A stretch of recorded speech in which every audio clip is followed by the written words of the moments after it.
যাইতেছিলাম শুভ সন্ধ্যা।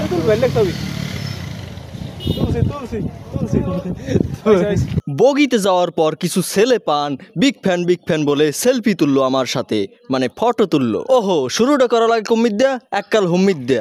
এই ট্যুরের প্রথম পার্ট ছিল কুয়াকাটা থেকে বরগুনা সদর আসলাম ধাপে ধাপে, because my home district Barguna সদর। যেহেতু বরগুনা সদর আমার এরিয়া, সেহেতু অন্য জেলা উপজেলাই হোক আমার ট্যুরের অংশ দিয়া। এখানে বলে রাখা ভালো যে মাঝখান দিয়ে 1 মাস ছিল গ্যাপ, কারণ ওই মাসটায় রোজা রমজানে আমরা ধুয়েছি আমাদের নিজেদের পাপ। তো hey guys, what's up, it's me Mir Swad. সময়টা ছিল 31 মার্চ 2025। সবাইকে ঈদ মোবারক। গাইস, এখন আছি আমি বরগুনা সদরে। তো এই ট্যুরে বরগুনা শহরে আমি কোনো ট্যুর হিসেবে রাখতে চাই না, এটা নর্মাল ট্যুর। ভাবলাম যে বরগুনা সদরে যেহেতু আমার নিজস্ব বাড়ি, তো ভাবলাম যে আশেপাশের জায়গাটা ট্যুর হিসেবে একটা অংশ হিসেবে রাখা যাক। তো তালতলি তার ভিতরে অন্যতম একটা অংশ, ঠিক আছে? তালতলি উপজেলায় এখন আমি একটা ট্যুর দিব, ওকে? এটা ট্যুর কুয়াকাটার সাথে অ্যাড হবে, ঠিক আছে? তো শুরু হয়ে যাক কীভাবে তালতলি আমি যাই, ঠিক আছে? শুভ সন্ধ্যা নিদ্রাসরে যাওয়ার একটা প্লাস পয়েন্ট করছি। তো এখন আছি বরগুনা সদরের ভিতর। মগো বরগুনা। তো গাইস আর না ভাই, আপনারা যদি বরগুনা আইতে চান তাইলে আইতেন ঢাকায় দেয়া লঞ্চে হইয়া, আনাইলে বাসে হইয়া, যে বিলিস চাইতেন 600, 650, 1200 এরিমেট ভাড়া পড়বে। আবার সরাসরি তালতলিও যাইতে পারবেন। গাইস, নিজের জেলায় ঠিক মতো ট্যুর দিই না, ঠিক আছে? তো ওই ফার্স্ট টাইম যেতে আসি, ঠিক আছে? বরগুনা সদর বাদে অন্যান্য উপজেলায় ট্যুর দিতে আসি। এটা এই ট্যুরের সাথে অ্যাড হইবে, ওকে? হ্যাঁ, ঠিক আছে। তালতলি যাবো কিভাবে? চাইতে তো এই ফার্স্টে যাইতে হবে। ও, গাড়ি কোনটা? ভাড়া কিরকমের? ভাড়া হলে 40 টাকা, একজন 50 টাকা। ও, আজকের ঈদের তো নেই, সেই জন্য। আচ্ছা, না দিলে একটাও নুম না কথাই। গাইস, ফার্স্টে যেতে হবে চালিতাতলি, তারপর দেন ওখান থেকে খাওয়া পেরিয়ে বগি, দেন তালতলি, সেইখান থেকে আবার শুভ সন্ধ্যায় যেতে হবে। সেখান থেকেও কিন্তু ব্যাপক কিলোমিটার দূরে। বাবারে বাবা, বরগুনাটারে আপনারা কি মনে আসছেন? বরগুনাও কিন্তু অনেক বড়। গাইস, বর্তমানে সেই চালিতাতলি এসে গেছি, চালিতাতলি ল্যান্ড করেছি। আমি বলছিলাম বরগুনা শহরটা একাল ছোটো, মানে বরগুনা জেলাটা একাল ছোটো, কিন্তু না, এতখানি লম্ফা। এই জার্নিটাই করছি প্রায় 40-45 মিনিট ধরে। অটো জার্নি, অটো রিক্সায় জার্নি। যাই হোক,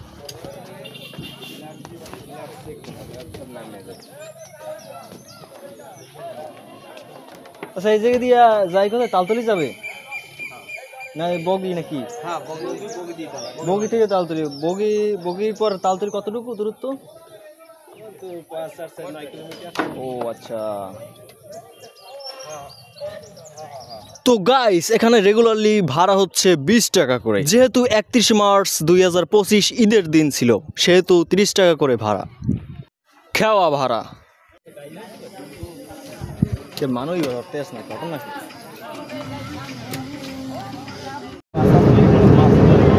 তো গাইস, যেহেতু আমার কোনো প্রেমিকা নাই, সেহেতু আমি আমার লাইফটাকে একলাই এনজয় করে যাই।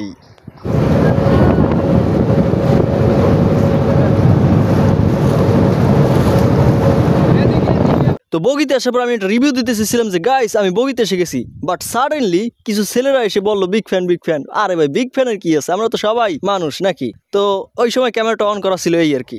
তো গাইস অ্যান্ড নাবাই অ্যান্ড মনুরা অ্যান্ড দাদুরা অ্যান্ড আফারা, আপনারা যারা বগি থেকে শুভ সন্ধ্যা যাইতে চান তাহলে কিন্তু 100 যাইতে হাতে রিজার্ভ ভাড়া পড়বে আপনি গো 200 টাকা। তো ঈদের দিন 250 টাকা হুন্ডা ভাড়া। লোকাল ভাঙ্গি অটো যাওয়া আর মোটরসাইকেল গাড়ি ডাইরেক্ট লয়ে যাওয়া যায়।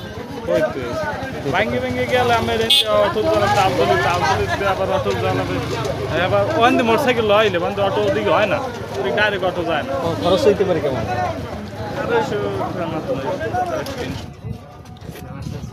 তা গাইস, এক্সেস চিন্তা ভাবনা করে দেখলাম ভাঙ্গি গেল 250 টাকা, আর একটা হুন্ডা লইয়া রিজার্ভ গেল 250 টাকা। ঈদের দিন যেহেতু এই বাইকটা লইছি, ঠিক আছে? এখন যাবো শুভ সন্ধ্যা। তো এখন কথাটা হচ্ছে, এ টাকা দিয়ে তো আমি বরিশালও যেতে পারি বরগুনা থেকে, আবার কুমিল্লাও যেতে পারি ঢাকা থেকে। সেখানে দূরত্ব তো অনেক, আর এটা তো আমাদের নিজেদের জেলা। হ্যালো তালতলি, হ্যালো শুভ সন্ধ্যা, হ্যালো বরগুনা। তো এখন কথা রয়েছে এদিকে কোনো লোকাল বাসের কোনো সিস্টেমই নেই, কারণ এখানে অটো হুন্ডা যাইতেই রথ লাগিয়ে যায়।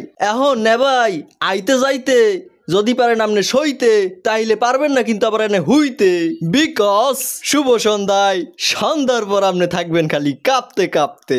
সন্ধ্যার পর বীজটা নিরাপদ নয়। হ্যাঁ এখানে পর্যটক আসে, তবে রাস্তাঘাট খুবই বাজে। যে তোমার কোনো প্রেমিকা নাই সে তুমি খালি ভিডিও করে যাই। হ্যালো গাইস, কমে আইসি শুভ সন্ধ্যা। এটা কিন্তু কুয়াকাটা না, এটা হচ্ছে শুভ সন্ধ্যা। দেখেন কাহিনী অস্থির ভিউ, অস্থির ঢেউ। যা এইখানে যারা আসবে না তারা বুঝবে না তারা কেউ। ও মাই গড, এটা আমাদের বরগুনা। ও গড, সাগর পারের মানু মোরা বুকটা বিশাল খোলা। এই তো গাইস, যারা দূর দূরান্ত থেকে আসবেন তাদেরকে আমি সাজেস্ট করব তারা কুয়াকাটা ভ্রমণ করে চলে যাবেন। এই শুভ সন্ধ্যা আসার দরকার নাই, বিকজ রাস্তাঘাট খুবই বাজে। আর হ্যাঁ, যদি আপনি আসতে চান তাইলে আপনার যদি ধৈর্য থাকে, আপনার যদি টাকা পয়সা বেশি থাকে তাইলে আসতে পারেন, সমস্যা নাই। আমি তো বরগুনা সদর থেকেই 9টার সময় যাত্রা শুরু করছিলাম। আমি ভাবছিলাম 11টার মধ্যে হয়তো পৌঁছাইতে পারি, ওই জায়গায় বই 11টা-12টার সময় একটা এনজয় করবো। আইসে দেখি 2টা-2:30 বাজছে। শুভ সন্ধ্যা সমুদ্র সৈকত, বরগুনা জেলার তালতলি উপজেলার নিশানমারিয়া ইউনিয়নের নলবুনিয়ায় 4.5 কিলোমিটার জায়গা জুড়ে খরস্রোতা পায়রা, বিষখালী ও বলেশ্বর নদীর মোহনায় অবস্থিত। সাগর তীরের মুক্ত বাতাস আর চোখ জুড়ানো প্রাকৃতিক শোভা যেন এই সৈকতটি দৃষ্টি আকর্ষণের টোপ। 1 ডিসেম্বর 2017 সালে এই শুভ সন্ধ্যা উদ্বোধন হয়। তা দাদুরা, পর্যটন কেন্দ্রের নাম শুভ সন্ধ্যার কারণটা কি আপনারা জানতে পারেন না? তৎকালীন তালতলি উপজেলার নির্বাহী অফিসার বদরুদ্দোজা শুভ, তার নামের সাথে মিল রেখেই এই পর্যটন কেন্দ্রের নামকরণ করা হয় শুভ সন্ধ্যা। টুরিস্ট পুলিশ না থাকায় এই বীজটি সন্ধ্যার পর নিরাপদ নয়। যদি লইয়া আইতে পারেন আপনার বন্ধু বান্ধব বাহিনী, তাইলে হয়ে যাইবে, তারাই যেতে পারবে। না গিনি না মায়াবী মোহিনী ওকে। প্রেমিও প্রেমী কাছে এলে তুমি, আমার মনের আশা ভালোবাসা সত্যি হলো। এখানে সবার দৃষ্টি আকর্ষণ করিয়ে বলতে আসি, আপনারা এই জায়গায় শুভ সন্ধ্যা যেটা উদ্বোধন, এখানে বিভিন্ন জেলা থেকে আসে মানুষ, তো এখানে বসার নিয়ে সিট ব্যবস্থা করবেন, জানি কুয়াকাটা কক্সবাজারের মতো একটা ফিল নিতে পারে সবাই। ওকে, আপনারা কি হতে আসেন? ও গাইস, আপনারা এইটা সরাই দেন, ভিডিওটা পুরো ভাইরাল করে দেন, ঠিক আছে? জানি এখানে মানুষ একটু ওই বর নিয়ে এই সিস্টেম জানি হয়, ওই 1-2 কোনো সিস্টেম না, আরও বেশি সিস্টেম হইতে হইবে, একেবারে কুয়াকাটার মতো, কক্সবাজারের মতো, ঠিক আছে? তো না ভাই, এখানে কিন্তু দর্শনীয় স্থান আরো একটা আছে, তো হেঁটে যাইতে হইলে আপনার আগে একটু সময় রাখতে হইবে। হেকালে বাজে বিকাল 4টা। সো গাইস, নেক্সট যে স্পটে গিয়েছিলাম সেটা নেক্সট পার্টে দেখানো হবে। কি মিলছে না? সবাই ভালো থাকবেন, সুস্থ থাকবেন, আসসালামু আলাইকুম।